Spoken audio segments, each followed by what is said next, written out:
Hi అండి. అందరికీ ముందుగా వరలక్ష్మి వ్రత శుభాకాంక్షలు. మీరంతా కూడా ఈరోజు వరలక్ష్మీదేవి పూజ చేసుకునే ఉంటారు కదా. నేను కూడా ఈరోజు వరలక్ష్మీదేవి వ్రతం చేసుకున్నానండి.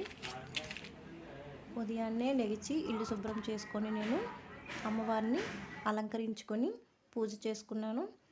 చూశారు కదా, నేను అమ్మవారిని అయితే ఈ విధంగా అలంకరించుకున్నానండి. అమ్మవారికి కలశం పెట్టి ఈ విధంగా అలంకరించుకున్నాను. మీరు ఏ విధంగా అలంకరించుకున్నారో కామెంట్ చేయండి ఫ్రెండ్స్.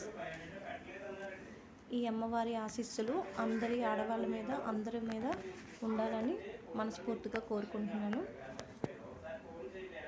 వరలక్ష్మీదేవి అంటే సౌభాగ్యాన్ని ఇచ్చే తల్లి కదండి. సో అందరూ కూడా ఈ దేవిని అందరూ కూడా పూజించుకోండి.